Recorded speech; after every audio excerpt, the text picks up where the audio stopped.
United States Soccer Federation presents the U.S. Soccer Podcast. I'm your host, Megan Klingenberg. One thing I promised you is an all-access pass that you wouldn't get on any other show. And we found out that whoever comes on scores a goal. Burhope, Freeman, Trusty. U.S. Soccer Podcast magic is real, people. We still got plenty of coverage all throughout this World Cup. Okay, let's get into it. The U.S. Soccer Podcast, presented by Henco. Follow and listen on your favorite platform.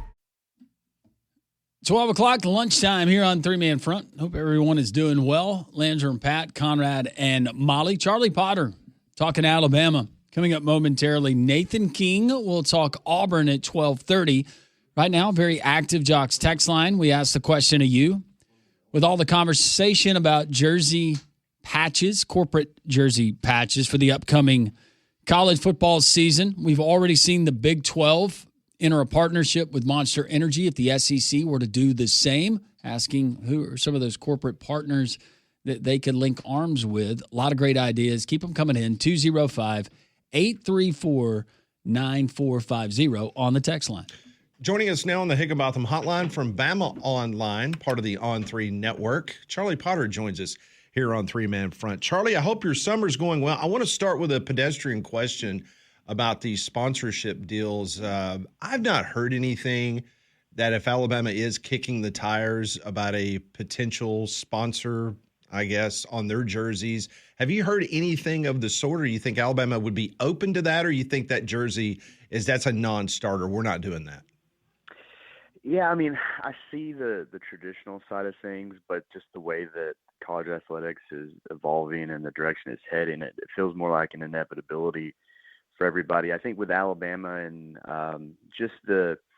for lack of a better word, the plainness of its uniforms, the way that they keep it the same, I think it would have to be something kind of subtle. I've always thought that, like, given Nick Saban's relationship with the company, like the Mercedes logo would make a lot of sense. Like, I don't think they would go out and get something just super flashy. I think it would have to be pretty minimalistic. But yeah, I haven't heard anything in the works. That doesn't mean it isn't. But we'll see. Again, it feels like that's the direction everything's headed. I mean, you look at the NBA, you look at the professional sports cross country. All of them are starting to get that. Maybe the NFL not so much yet, but it feels like with other conferences and programs doing it, Alabama doesn't want to be left behind in that regard. And again, I think it'd be tasteful. I think that's probably the best way to say it. And we'll see what and if they do it. Not asking you to speak for Greg Byrne, but you think it's hey, let's not do it until we absolutely have to?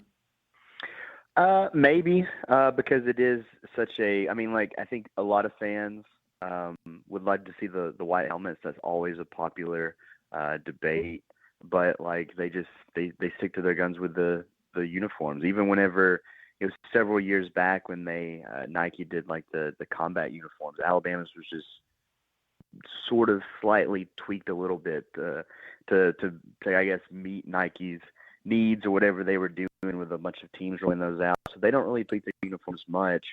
I do think, again, like if it's the right one, it makes sense, and it's one of those situations where you kind of have to look for it on the uniform. It doesn't just jump out to you. That would be the route that I think they would go, but you never know. I mean, this is a new age in college athletics, and you got to keep up with the Joneses, and I think Greg Byrne's pretty well aware of that, but I don't think you do anything drastic. I don't think you put the monster logo on an Alabama uniform. I'm fascinated to see, this is completely off topic, but given what the Big 12 is doing, I'm fascinated to see how BYU feels about that with their caffeine deal over there. I haven't even thought about that. Yeah, no, it's there's so many different tentacles that goes along with this sponsorship, to say the very least. So I was just curious from an Alabama and Auburn, because listen, it's the same for Auburn. We have not heard any grumblings whatsoever from down on the plains or in Tuscaloosa that they were kicking the tires on anything potentially. But it is an interesting topic as we're just weeks away from SEC football media day. So let's talk about this Alabama football team. The big story I know that everyone is going to be honed in on is not only the potential running game that they need to find, but it's the situation with the quarterbacks. As spring wrapped up, and we talked to you right after spring camp, and now that they're in summer workouts and they're doing their individual drills and their 7-on-7s with the wide receivers and things of that nature, now that you would have a better indication of where they are, But as they go into fall camp, if you were to say that there would be one guy potentially ahead of the other, would it be Mac or would it be Russell currently?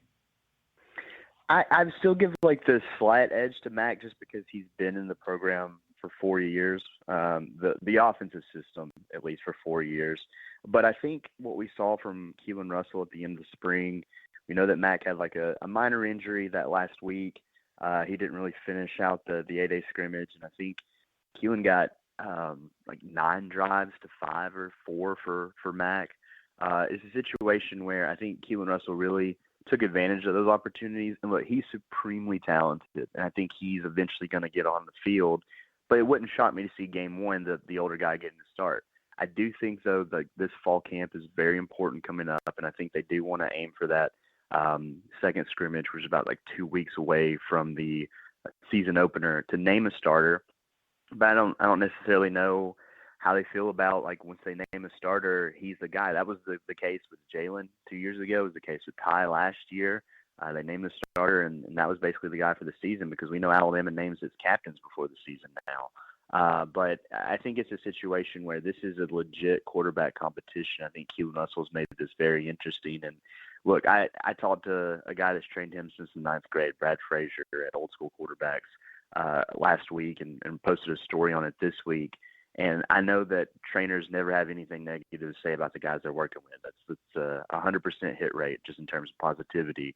But Keelan Russell is a freak athlete. He's put on some good mass, and he's matured. And I think he's going to make this very interesting. I think we'll eventually see 12 on the field. But right now, I mean, before you get on the field for like a full team practice here, either at the end of the month or the beginning of August, I think Austin Mack still probably has a slight edge, but I think Keelan Russell is very much in this thing, and I wouldn't be surprised to see him win it. Charlie, how much emphasis do you think is apparent to us as viewers, whether you're in the media, whether you're a fan and you watch Alabama football, the running game this fall to start the season? Do you think it will be an overwhelming emphasis on the running game, or do you think that we'll see the Alabama offense that we saw for the most part of last season? I think they've always wanted to be balanced. I think the run game's kind of been, I don't want to say bad, but it hasn't been what it used to be really since after Jahmyr Gibbs. Like they haven't had a solid running back since Gibbs. And what I mean by that, I mean like an all SEC type runner that's going to be drafted, the first 2 days of the draft. So it's a situation where they want to be balanced, but you also have a new quarterback that you're breaking in. You have some talent at wide receiver, even though Noah Rogers isn't going to be on the field for the first month or so. It's a situation where you want to be able to run the football in any circumstance. And I think when you're throwing out essentially a new offensive line, you want to continue to build that chemistry and get those guys to gel together, and you want to establish that physicality up front. So I think it is a point of emphasis, but I do think like you also have a new quarterback out there. You don't want him just handing the ball off 30, 40 times a game. You want him to be able to get in a rhythm too. So I think it'll be pretty balanced. I think this offense has a chance to be really good. It has a chance to be special, but I think it goes as far as the guys up front, and those backs need to be able to take advantage of the opportunities when they're given to them. So I don't think we'll see just like ground and pound approach. I do think though that, this coaching staff knows it needs to be better at running the football. And so they want to establish that early on. But again, it's going to be, I think it's a really balanced approach because you got that new guy at quarterback that you're working in too. So I'm fascinated to see how it's going to look the first several games of the season, because it's not a cakewalk by any stretch, but you have some games where you can you work on some things before you get to just a juggernaut of a matchup against Georgia. Like there's going to be some challenging games out there, but I think Alabama can certainly try to establish an identity before you head into the meat of the schedule there in October. One thing's for sure, a lot of people believe that this defense, especially the secondary, may be the best in college football. I'm talking about the secondary. But I want to ask you your opinion on the defensive line, because when you lose 4 of your top defensive linemen to either the transfer portal or the NFL draft, you have to do some heavy shopping. Your opinion on what they were able to bring in from places like Southern California, Oregon, or Mississippi State. What do you think about this defensive line? Will that be an area of concern come fall camp? No, I think that they definitely got bigger and more physical up front. And, it sucks to lose experienced guys like Tim Keenan and LT Overton, and then you lose a guy like James Smith to Ohio State, obviously. But you bring in Terrence Green, who's a big body from Oregon. He's played some meaningful minutes at the collegiate level. Devin Tompkins is a guy that looks like $1 million, and he's a guy that you can move all around the defensive line. I'm really fascinated what they do on the edge, because that bandit position really took a hit with Overton, Keon Keeley, Jordan Renaud. Those guys all left, and so Noah Carter too. The depth at some of the edge spots got hit a little bit, and so you have Yonze Pierre coming back, and I think you could play him and Justin Hill and Desmond Umazulu on the edge, because I think they'll be pretty solid in the middle with the guys they added, bringing back London Simmons. You got some guys like Edric Hill coming back. Jeremiah Beeman should be back from injury. They've established some good depth there, but the edges is, I think, where I'm interested to see how it plays out, because if they can establish a pass rush by not having to send the house, in other words, just with the 4 guys they have up front, I think this defensive front can be really dangerous, and that can really open up things for that secondary that you mentioned, which is just one of the best in the country. So with Green, with Tompkins, with Kedrick Bingley-Jones, the guys they bring in and the guys they bring back, I think the defensive line's in a pretty good spot. It's one that's, I wouldn't say inexperienced. It's more unproven, just because some of these guys are new. Some of these guys haven't got as many opportunities. But I think they have a lot of guys, a lot of pieces that they can rotate in there to where this could be a fun group to watch up front. Now, they have to create those lanes for those inside backers who are going to be all new too. But I think this defensive front, they addressed needs in the portal. They got bigger. They got more athletic, and I think that could pay dividends when they want to be able to, rush the passer and also stop the run up front. Charlie, I remember when Kalen Borhe got hired, in one of his comments about what kind of coach and his coaching style, and he said, I believe in player-led teams. I institute how I want things to go, but players lead each other. Who is that leadership core? Because now, not just at Alabama, it's getting tougher and tougher across college football because of the turnover that you have in the roster. Have you been able to identify who that leadership core is for Coach DeBoer and that staff? I do think he's taken a different approach to leadership this year, and where they don't have that leadership council that they have, because they have so many new guys coming in, and then you lose all 4 captains from last year's team. I do think, if they had a 5th captain last year, it would have been Bray Hubbard, just in terms of the tallies of votes that they have coming at the beginning of the season. If they had put a 5th guy out there and had a 5th guy put his hand and feet prints at Denny Chimes, it would have been Bray. So he's kind of where you start. Offensively, it's really fascinating, because you only have one returning starter in that offensive line coming back, and he's going into his sophomore season being Michael Carroll.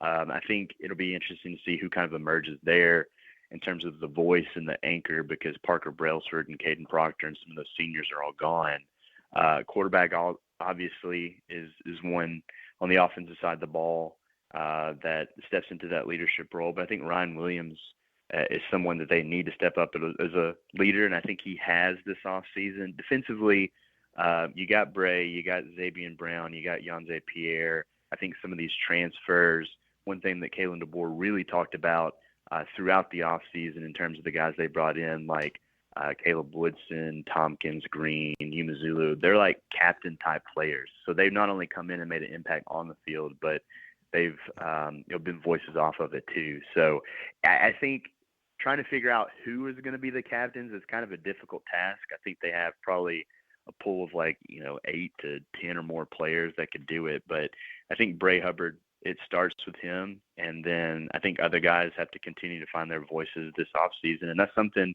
at Media Days here in a couple of weeks that is on my list of things to ask about. Who's emerged over the course of the summer when they're doing these player-run practices, like you talked about, being that player-led team. Who are some of the voices who have spoken up? And I'll be fascinated to see what, I'm assuming, Bray Hubbard and Ryan Williams and maybe Xavier Brown, what they have to say. I know this is not a very sexy topic on BamaOnLine, but it is when you don't have a very good field goal crew or a punt team. So I want to ask you, Connor Talty last year, shaky at best. You bring in Lorcan Quinn. You've got a new punter. You got a redshirt freshman at that position. Special teams. Should Alabama fans be concerned about the shakiness that they witnessed last year? I think in talking to Kalen DeBoer, he seems pretty confident in it. I think with Connor Talty, he had his moments in the middle of the season, but he finished on a pretty high note. I think he made his last 4 or 5 kicks, and some of them in high-pressure moments. And I was actually really impressed with talking to Connor before the Rose Bowl and how he kind of owned up to yelling at David Byrd, where everybody saw that on TV, and being booed at the stadium and things like that. So he had a really mature approach about it, and I think he holds himself to a high standard. But Lorcan Quinn's a guy, watching him in that 8A scrimmage, he has a hell of a leg, and I wouldn't be surprised if we see both of them this fall. And maybe they split up the field goal kicking, or one handles kickoffs. I don't know. I think that's something they're still trying to figure out. But I think they're in a better spot because they have options. I think they have options at punter too, because you bring back Alex Asparuhoff, who they signed and offered a scholarship a year ago, but he missed the season because of an injury. You also bring in the Watford kid from North Alabama, who put up impressive stats at UNA. They also have a new long snapper. They bring in the kid from Syracuse, Ethan Stengel. So it's a pretty much a new look crew outside of Connor Talty, and I think they can be much better punting the football and things like that. I'm really fascinated to see what they do in the return game, because they're kind of thin at wide receiver, and their top options in the return game are their wide receivers. I don't know if you want to put Latsier Brooks or Ryan Williams back there, given that you only have about 5 guys right now, just in terms of the top of the pecking order. So special teams is one. I'm going to tackle that next week in kind of our position week looks at this roster. But it's really fascinating because there's a lot of different avenues that they could go in terms of who they send out on the field. And we're still kind of, I guess in wait and see mode in terms of what we're going to see on the field this fall. We believe in Lorcan Quinn, just so you know. I figured. Yeah. I mean, that's a fun story just because he's a guy that he had like a blue collar job in Ireland, and then just figured out he could kick a football, and then bang, here he is. So Pat's been following him since his youth days there in Ireland with the Dublin Times that he gets. Yes. Still to this day. I subscribe to the Dublin Times, and he's been mentioned many times. Yeah. Yes. I'll lean on you as the expert in that field. Yes, go to Pat. Everything you need to know on Lorcan Quinn. Pat's got it. Oh, my goodness. That is Charlie Potter. And we didn't ask you anything about the Braves? I mean, Landrum's been in the doldrums because of the Braves recently, but, it's tough. Hey, man, look, it's one of those things where I love the Braves, but I put zero self-worth into it. My life is immensely better because of it. So maybe you should try that out. Yeah, Landrum. You should listen to Charlie. No, it's the only thing. It's the only thing that don't I say still it's the have only a thing. hang up. I'm praying through it. Okay. I know there's bigger things, but it's something I enjoy, and I don't enjoy it when they lose. Well, most fans don't. Yeah. That goes with Alabama fans, too, when it comes to football. So absolutely. All right, Charlie, thanks, man. Stay cool down in Tuscaloosa, and we'll catch up with you again soon. Thanks, Charlie. All right, guys. Thanks for having me. Thanks. That's Charlie Potter from BamaOnLine. You can follow his work there at BamaOnline.com, part of the On3 network. He joined us on the Higginbotham Hotline. Higginbotham is your one-source solution for insurance, financial, and HR services. We will continue. A lot of your texts rolling in on the text line. Still got a lot of great responses on the SEC and corporate sponsorship patches and what Charlie just told us. All of that and more. 3-Man Front continues on Jocks. The United States Soccer Federation presents the U.S. Soccer Podcast. I'm your host, Megan Klingenberg. One thing I promised you is an all-access pass that you wouldn't get on any other show. And we found out that whoever comes on scores a goal. Burhofer, Freeman, Trusty, U.S. Soccer Podcast magic is real, people. We still got plenty of coverage all throughout this World Cup. Okay, let's get into it. The U.S. Soccer Podcast, presented by Henkel. Follow and listen on your favorite platform. Jim Rome takes on sports. I will always have a complicated relationship with this game, but people evolve. So do sports. Do not make me regret this. Do not make me devolve back to that guy that so many clones wish that I still was. And do not embarrass the entire country. Now, I can go back. I can get there fast. Lose tonight, and you got a real problem. Do not blow it. The Jim Rome Show podcast. You've been warned. Follow and listen on your favorite platform.